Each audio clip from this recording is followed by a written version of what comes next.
This has been like by far the best model, and this is what we're going to stick with moving forward. Why switch from a retainer model when you've already got something? The idea was to just like, why did you end up going back to retainer eventually? if I was going to do performance-based, I will go like, Where do you want to be, let's say, in a year from now, and then looking to the future? Is it more agency, like just keep the one business, or is there something else you want? Hey everyone, in this video I get to sit down with Graydon and Jordan Ursel, who own a multi-7-figure agency in the med spa space. As you know, that's not an uncompetitive niche, and these guys have pioneered something that's truly unique, and they've become a leader in the space, and you could even say that they have dominated their industry, which is very cool. There's so much to learn here, and I particularly love how persistent these guys have been with tons of different models, tons of different failures. They're very transparent about it in this episode, so super excited for you to listen to it. But before we get started, our sponsor High Level has very kindly sponsored this episode, so let's talk about them for a minute. If you don't know already, High Level is the top sales and marketing solution for any business, but particularly agency owners or anybody that needs a software product to resell to their existing customer base. It has everything you need to capture, nurture, and close leads for marketing clients. And the best part is High Level believes in not taxing the agencies on its platform, so you can get unlimited clients for one low flat monthly fee. The best features include a CRM, funnel, website and email builders, course hosting platform, robust marketing automation builder, a consolidated chat stream with WhatsApp, email, SMS, Instagram DMs, and Facebook DMs, reputation management, social media posting, tracking and analytics, and so much more. And as if that wasn't enough, High Level is fully white labeled, meaning that you can take the platform and put your own brand on the desktop and mobile app and resell it to your industry for whatever price you want. Essentially what High Level has done is brought the bar for starting a software company way lower, so normal people like you and I can help our clients with an amazingly robust software without paying hundreds of thousands of dollars in development costs. I am not kidding when I say hands down High Level is my favorite software of all time. It has been integral to my success with my agency. It helped me increase my clients' results and retention, and I use it every single day for my own business. And if you sign up for High Level today, not only will you get a 30-day free trial, which is not available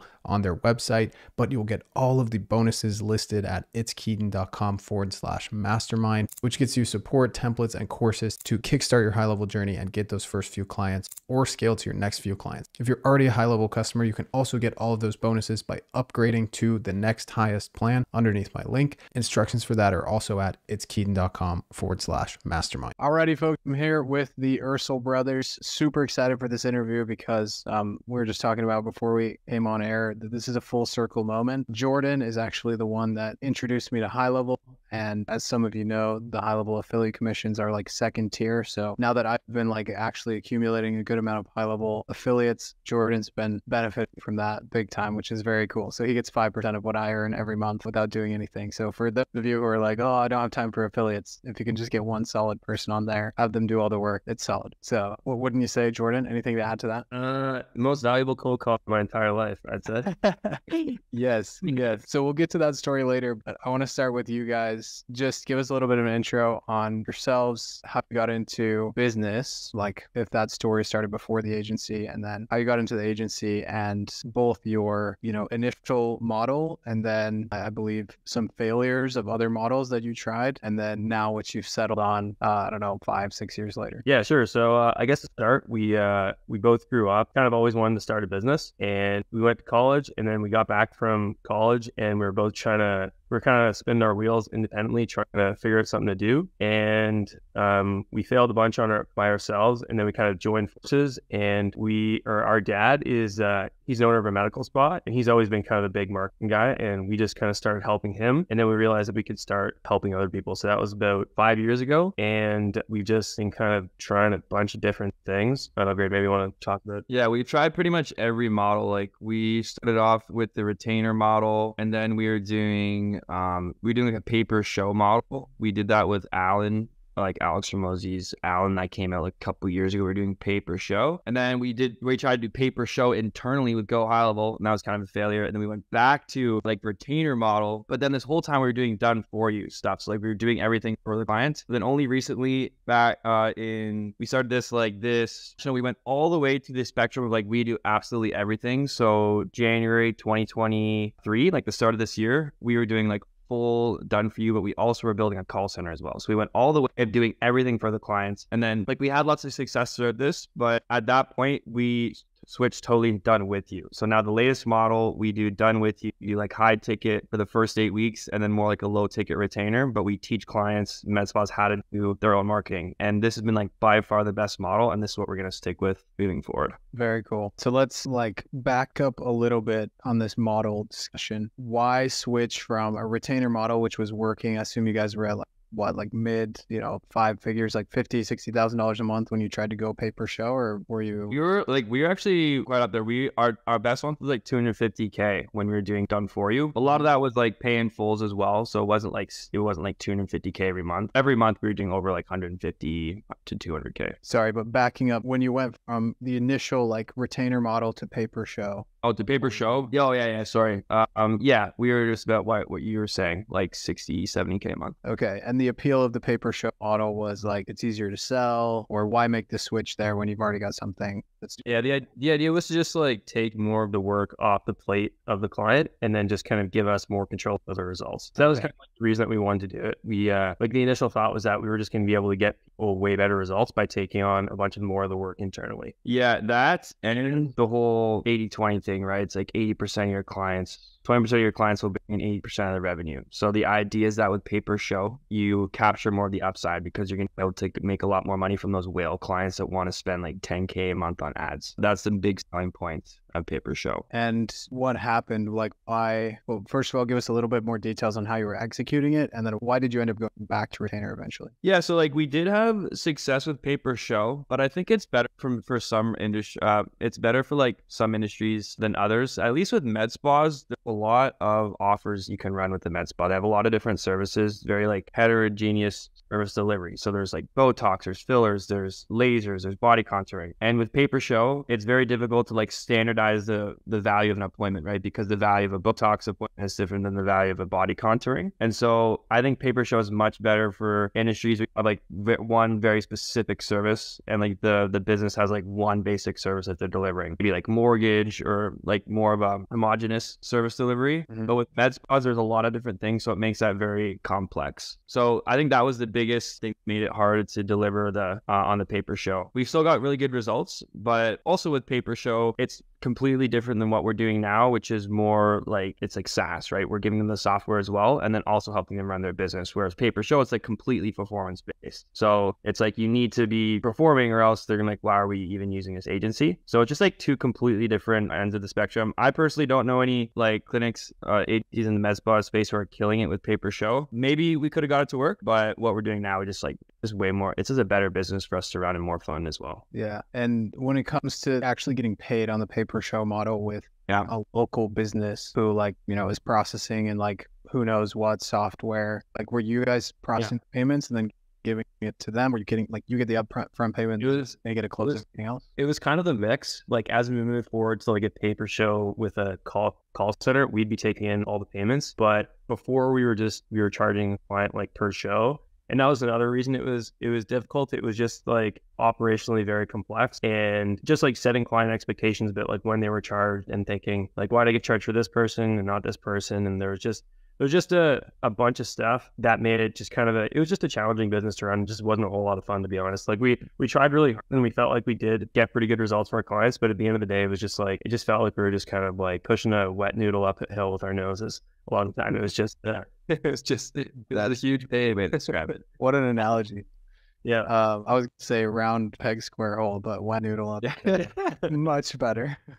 That makes sense. So let's say, I want to move on obviously from the pay per show thing, but for somebody who may be considering that model today, let's say they are in all I have is one service to market for, it's a local business. I'm worried about the client.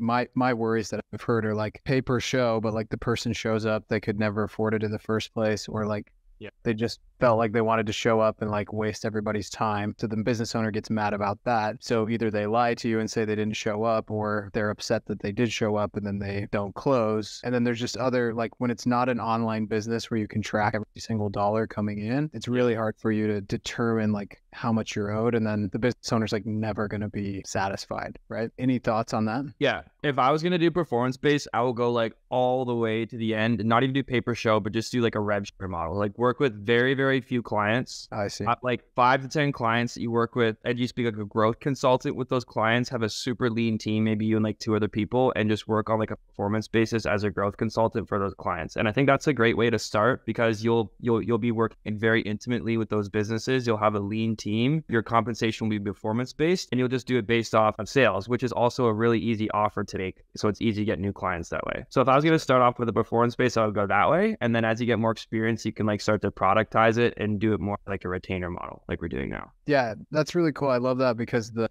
what you said about working intimately with your first few clients is so underrated. Like everybody thinks they're, going to go into SaaS right away and charge everybody $200 a month. And like the reality is you're going to end up working closely with that client, whether you're charging them $2,000 or $200 a month, because it's your first client. And so you've got to figure out how to capture as much of that upside as possible. So I love that. A lot simpler for them as well. So, all right, next up, you guys go back to retainer. You kind of had a call center of sorts up to this point, but it wasn't really a call center. It was a tech center, right? Where you had like virtual assistants following up with the leads for the clients. So you started to add more services. You started to add potentially this call center where you're actually calling the people. What was the plan? And then why did you end up backing off of that and switching to SaaS? The plan was to kind of standardize the offers, the introductory offers that we were advertising as much as possible, so that it would be relatively easy for any given agent to like come into one business and then take the calls for them, whatever offers are running, book them in and do all that stuff. And the idea was that we'd be able to like put in place enough kind of just organizational systems so that it would work and it'd be smooth and like it would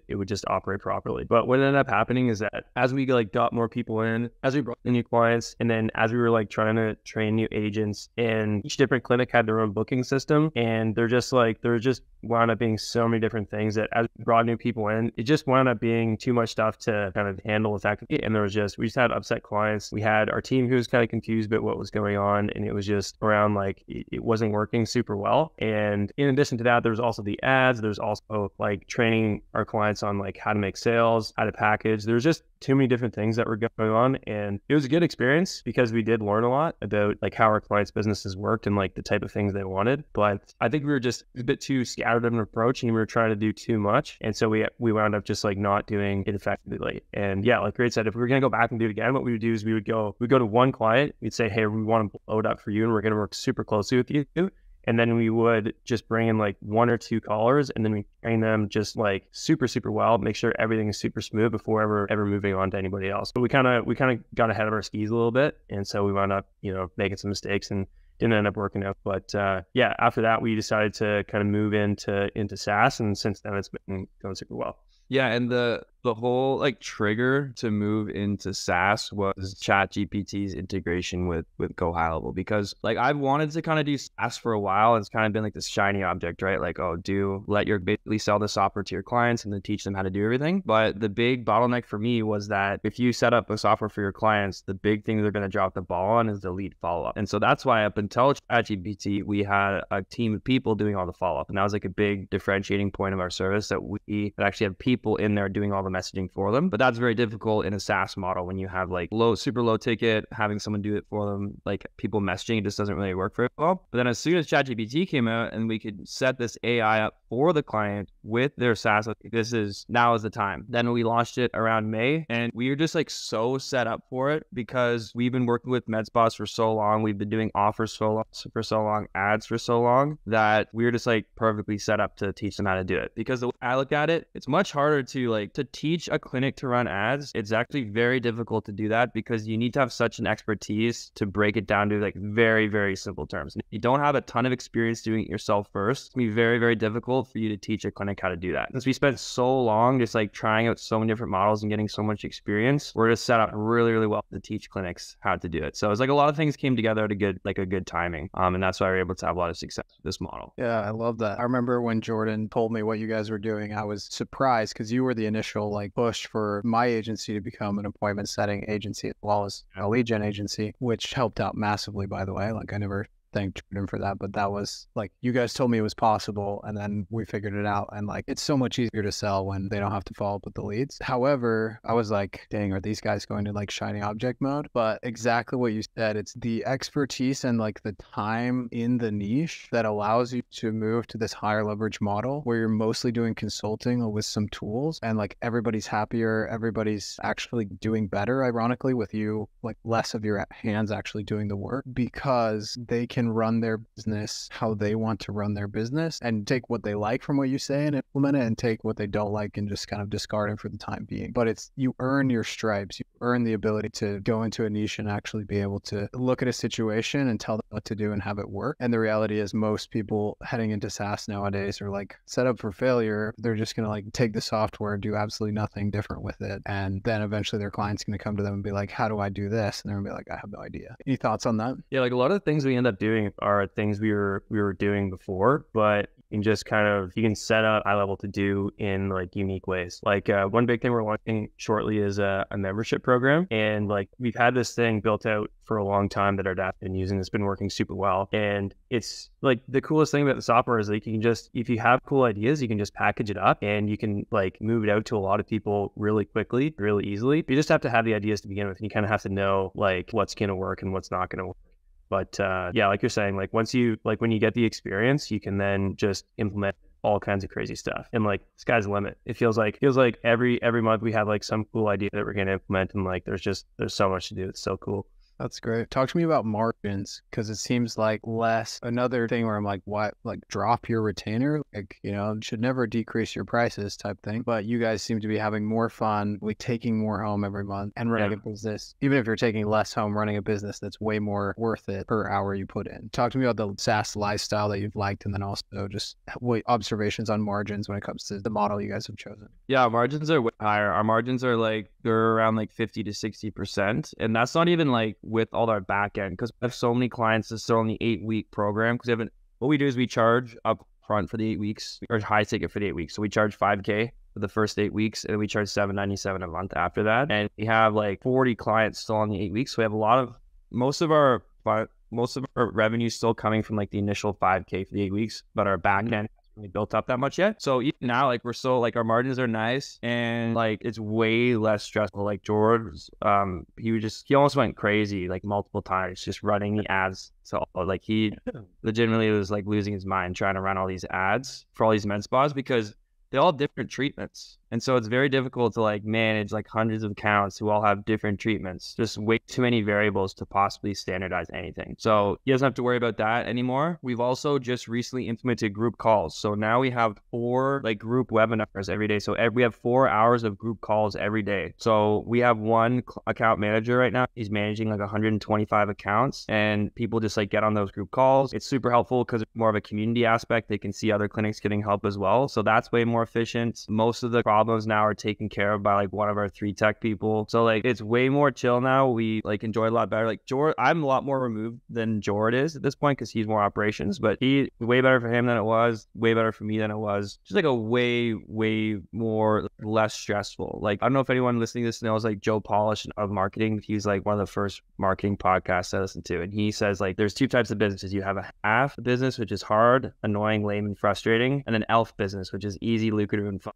He's like, you want to have an elf business. And this is like the closest to an elf business we've had. So it's like, yeah, it's making more money, better margins, and it's way, lifestyle is much better too. I love it. It's basically a coaching program with tools. Yeah, it's like high ticket coaching with software on the back end. It's just such a insanely awesome model. I love it. Yeah, and it's better I think it's way better for clients as well, because like a lot of the feedback that we've gotten is that initially there's this kind of resistance to taking the marketing in-house because they think it's going to be so hard. But then once they actually start doing it and they realize, well, it's not really that hard. Like there is a little bit of a learning curve, but if you give them enough support and like you have like literally like every day of the week, there's 4 hours of the day where they can just sign in and get help with somebody, they realize that like it actually is worth it to take it in-house. And they start to think things open up for them, because they're like, oh, I can do this. And then like you have your clients starting to like test out new things, and like we'll learn about new campaigns that our clients that are working like from our clients who are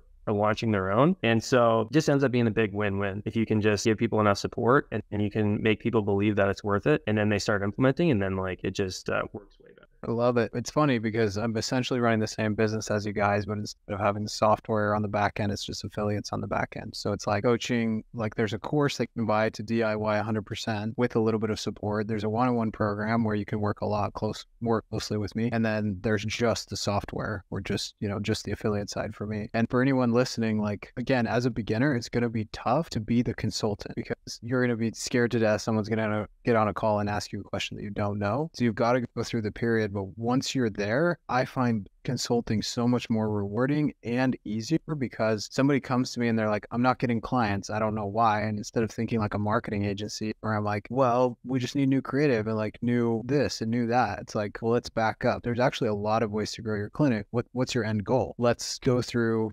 15 different ideas that potentially could work. And I'm running through those 15 ideas in my mind while I'm listening to them, tell me what their income goals are, their lifestyle goals, long-term goals. And then you say, well, we could just implement this, which is like 10 times easier than anything else you would have done at an agency, but it has like 10 times the impact on their bottom line as well. Do you guys find that same experience? Yeah. First of all, clinics, they're taking a lot more responsibility for their results. It's not just like, oh, I signed up for this company and they didn't deliver me leads, so they suck. And I'm not like looking internally at all. So there's way more focus on like what they can do. And there's so much like overwhelming proof in our program too of other clinics getting results. And we like engineer it that way.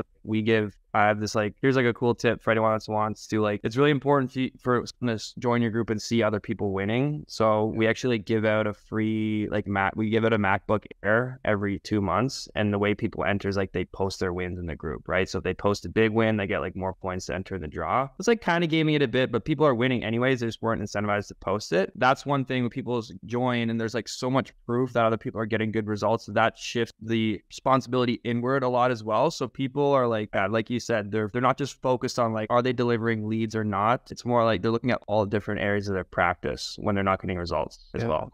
That's been huge. If you're not getting the business outcome you want, like marketing is one lever, but you can pull on sales, you can pull on ops, you can pull on hiring, and probably get the result faster and easier while you work on implementing a marketing system that's more reliable and like align your expectations with the reality. Because that's exactly what I hear you saying with the clients taking more responsibility. What is reality actually supposed to look like when it comes to marketing? So important. Yep, 100%. So the next thing I want to ask about you guys, and another thing I learned from just like chatting back and forth with Jordan over the years is every time I message, Jordan's like, oh yeah, we did this coaching program last month. We did this coaching program last month. We did this one. And it's like a new methodically go from guru to coaching program to guru to coaching program and take the best of what you learn from that and implement it. And don't worry about the cost of like investing in more education. So first of all, can you speak to that? Like, when did that mindset come about? When did you realize that was the right way to go about it? And then what are your top 3 that you've been through the past 5 years? There's a fine line between what you said and just like shiny objects. I don't know. I don't know if it's a good thing or a bad thing, but yeah, like we've definitely gotten a lot of benefit. I don't think we've ever like had a negative joint. Yeah, like it seems, I don't know, like it seems like all of the like big kind of like step changes in our business have always come from some kind of like course we implemented. Like the first one, Rob Bailey's course, the Nurture and Close, your OG Nurture and Close. That was absolutely amazing. Database reactivation. Yeah, database reactivation. That was an awesome course that we bought. That was probably like the best money we ever spent, to be honest. Was his got a very good deal. Yeah, we got a good deal on that course, and we just implemented it like crazy, and that was awesome. Another big one was so Alan, like when Hermosi launched, did agency launch. That was good. I think it kind of like that wasn't the right model for us, so we went off in a bit of a direction we weren't supposed to go. But we learned a ton from that. Like we learned a ton of like really good acquisition stuff, and how also offers, like constructing offers for med spas. So that was super valuable, helpful. And then we joined SaaS. So then we joined Rob Bailey's program after joining Nurture and Close, which is all about integrating like all these high-level tools inside of med spa, but it was more like done for you. Yeah. So that was the model that we kind of got stuck on before we went to full on like. Yeah. And then we also did Agency Lab. I think that was a year or 2 ago. And that was really good for operations. That was really, we got a lot of it out of that one for like operations. But in general, like I would say like it was usually Grady who'd be saying we should buy a course, and I'd be like, oh, too expensive. But at the end of the day, like I think probably like 80 or 90% of the courses we bought, we wound up like using and getting a ton of benefit out of. And yeah, like if you can pay to go faster, like I think Alex already said it. He's like, you either pay with money or you pay with time. And it's super true because like, you're gonna have to figure it out on your own. And like, it's gonna take a long time. Like, if we could have if there was like somebody who was doing a call center course when you're around that time, like I definitely would have bought that. We probably could have avoided a bunch of different problems, but just wasn't available. But yeah, definitely good investments buying courses. Very cool. And it goes back to the testament of the coaching model. Like you guys, like, yeah, the med spas that come in through you guys, maybe will make mistakes. Like maybe you'll tell them to implement something that doesn't work for their business for some reason. But the people that win don't blame it on the guru. They're like, well, that didn't work. All right. Yeah. Like, because I did that, I know what to do now. And that advantage of even going down the wrong path faster will get you down the right path faster, which 100%. And even one, mindset shift or one good thing they say that saves you a week or a month of something that you would have done otherwise is so worth it. So to anyone listening that is like struggling with getting money together or thinking it's worth it to invest in any kind of coaching program, it's the only path forward unless you want to struggle and bang your head against the wall for years trying to do your own thing. Yep. It also just like gets you out of the place of like just doing nothing. Like if you get a program, you always have like if you put money down, you've kind of committed to at least taking some kind of action rather than just kind of not doing anything. Yeah, or the difficulty of just like not knowing what to do next. Like that's a terrible place to be, and I don't like not knowing what to do next. So like even if it's the wrong thing, like it's going to be directionally right. It's at least it's that unless you're spending the money on like something super destructive like drugs or something, you're not going in the right direction. But you're spending like at least you're going forward, not backwards. Like even if you're going super diagonal, at least you're going forwards, right? So yeah, like it's still usually a good decision. That's great. I love that. Okay, so what's next with you guys with the SaaS model? What's the goal? I assume it's a number of recurring customers or something along those lines. But where do you want to be, let's say, in a year from now? And then looking into the future, is it more agency, like just keep the one business, or is there something else you want to do? Just want to keep on growing the revenue. Like we want to get to, I think by the end of the first quarter of 2024, we should be able to get to like 100K profit a month. And we're pretty close to that. We're getting like our revenue is definitely getting up there. And then like, I would love to say we have like some amazing, like world changing like vision or mission, but we just want to like continue growing this thing. Like we just want to just make an incredible service, an incredible product. And a lot of our clients that are like a lot of our med spa clients, they're starting to use us for like their entire CRM. They're like, screw this other crappy like medical software that I'm using because they're all crap. They're like, why don't we just use your software for everything? So now we're starting to build out a lot more CRM capabilities like scheduling, like point of sale and all that as well. So we're almost like becoming, the operating system, not just for marketing, but in some of these cases, like the entire business of a lot of these clinics. And so we just want to continue building that. We don't need to go super fast, but we just want to build like an incredible product that people don't want to stop using. And yeah, if you focus on that, the revenue naturally comes. But we want to do that while like keeping it super chill, because we've already been in the case before. We've like taken on way too many clients, just super stressful. We like to have a good lifestyle. I like to travel around, take time off. So I definitely I want to build like this full on lifestyle business that we're building, but it's also doesn't mean that's like a crappy experience with the clients. Like the clients love it. We want to build an amazing service. We just want to keep it very laid back, not too stressful at the same time. Yeah, I love that. Anything to add to that, Jordan? Yeah, I'd say that I'm continuously amazed like with all the new things that are coming out, and I just get super excited just like with OpenAI and like all these different things you can build into your product, and I just get pumped up because it's like we spent so much time in this one space and just learned so much about it, and now all these like new tools are coming online, and then there's all these other services and ideas that we have that can help our clients, but then we're like, okay, now we can just add these and just continuously make more and more and more valuable and just like make it better and better for our clients. Because honestly, like at the end of the day, like the thing that's most meaningful, and does sound kind of cheesy, but like when you have happy clients, it's just like it makes running your business and your life just so much better. Like if your client reaches out and just like, oh, this was awesome, or like they post a win, they're just super pumped up. Like it's a great feeling, and it's so much better than like the opposite. So yeah, moving forward, like we want to grow it, but we just want to make the business, like we just want to make it so much more valuable for people that like they get to the point where they come in and they're like, well, this is insane. And yeah, that's kind of what we're aiming for. Cool. Yeah, I love Chase Buckner says there's no better business than utility provider. Yeah.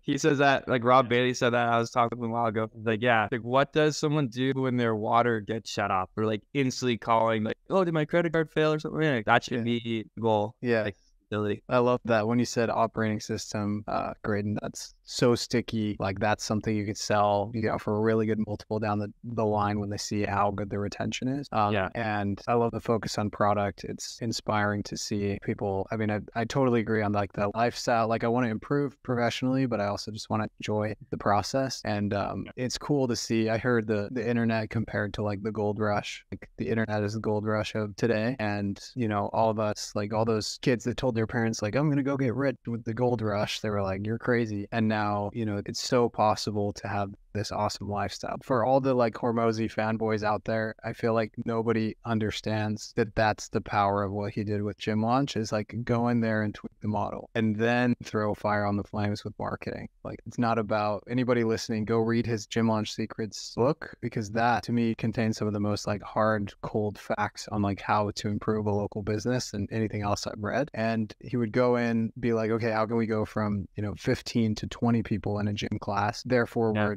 that much more profitable. How can we, you know, make people pay up front faster, pay for longer, you know, retention, like all this type of stuff? Because when the business is broken, it doesn't matter how good the marketing is. Like it just doesn't. Yeah, that's why it's so important to have that knowledge too. Like that's why, again, if you're starting out, if like anyone's starting out, they should just go work in the business that they want to help, get that experience, and then just like work with a few people, work really deeply with them.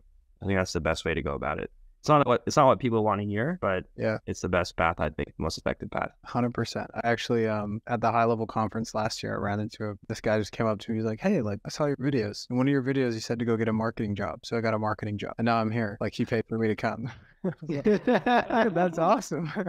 That's amazing. Cool. I'd love to just close off here with you guys' thoughts in general on the SaaS model, like as people who are running it successfully, obviously with a twist, not just like pure SaaS. For who do you see being successful with the model, first of all, and what are going to be the key differentiators to build a recurring SaaS business that's going to stand the test of time, not just be, you know, pretty much worse than a bad agency's churn? Yeah. I think you have to have some kind of reason for them to come in other than just like the features of the SaaS thing. Like for us, like a big part of it is like we've integrated AI. And so like that's like a big selling point where we have like this kind of differentiating part of the SaaS where like we've got all that follow-up set up. And then, yeah, I think you need like for us anyways, it's like getting people in with something that they really want. And then once they're in, then showing them, oh, these are all the other cool things that you can do, and then giving them help with that. And then always just kind of like giving them like more information and more kind of expertise about how to get to where they want to go. And then just using the software as like a bridge tool to help them get there. Cause like it just doesn't really work if you tell clients like, hey, like here's all the stuff that this thing can do. They're just like, well, what should I do? How does this, you know? Like that's not really what they want. They want like the outcome, and then you just show them how to get the outcome, and then just use the software as a bridge. Yeah, a lot of people. I think I've heard that this on Facebook groups a lot. So yeah, like don't try to sell like a software. I think you need some sort of unique hook. Like our hook that's working well right now is, you know, thanks to AI, you don't need a marketing agency. You can do it in house. So that's like our hook right now. I don't know how long it's gonna last. A lot more other people are starting to use AI, but you need a good hook that's not just like here's a software. And then another thing that we've been really good at is like you need to be like obsessive about continuously making your training and your course, your program as like simple as possible. Even in the past 2 years, we probably redone the training 7 times in the past 2 years. We even redid it like 3 months ago, and then we realized like, oh shit, like this can be more simple. So we just redid the whole thing again. You have to look at like your most inept client ever that you've ever gotten. Like you're like, think of the worst client that you've ever gotten that's just like terrible at implementing everything. You need to optimize your service for that person, just make it like totally proof. So that's another thing we've done. And then I think a third thing is like your pricing model. Like I think it really helps to charge high ticket up front, because you're gonna have to spend a lot more time at the first little bit with the client. So it's much better for cash flow to charge, like for us, we charge like $5,000 for the 8 weeks instead of just charging straight like monthly or not getting as much money up front. So that's probably what I'd recommend. Yeah, very cool. And any other observations? You guys are veterans now at this point in the agency space, just in general, or someone who maybe is in that struggle phase where they feel like, I've been at this a while, I have a couple clients, but it seems like I can't scale, or they're scaling, but they feel stuck in a business like you guys did at one point that just isn't very enjoyable. What's the path out of there? I think this is your guys' unique value you can share with the world. So I think it'd benefit a lot of people to hear that. Yeah, well, it's like the thing is, like, we've been in that position just so many times that I think at this point we've just been able to accept that it's just hard and frustrating sometimes, and to just not change what you're doing. I mean, like, try new strategies and like try to like innovate and try new things, but don't just like give up and go on to something else. So I think that's like one of the reasons why we've been pretty successful is we've just done the exact same thing for like past 5-6 years, and every time like we think it's like not going to work or like it's all going to shit, we just kind of like keep going and keep working and keep trying new things. And that seems to have, got us to a point where like we know like a lot more about the industry. We've kind of like been through these challenges where we've had to find solutions to problems. And yeah, like a big part of that is just kind of doing the same thing for a long period of time and not expecting that results are going to happen like immediately. It just sometimes just takes time, and it takes going through those periods where it just kind of sucks. Got it. Like see how many problems you can encounter, and on the other side of that is wisdom. Exactly. Yeah. And we've model hopped, but we haven't niche hopped. Like, we've stuck within the same niche, but we just done every model in that niche. And I think model hopping is a lot different than niche hopping, because like we maintain our reputation. Like with each model that we change, we still maintain our reputation and expertise in that niche, but we gain more wisdom about like how to solve that niche's problem with the different models. But don't be afraid to like change the way you solve a problem for a group of people, but you should try, unless you hate the group of people, you should try to stick. If the group of people has a problem and other people are making money off that, like, why would you switch it, right? Like, the opportunity is there. You just need to figure out how to solve it properly. Yeah, the competition is the proof that. Yeah, exactly.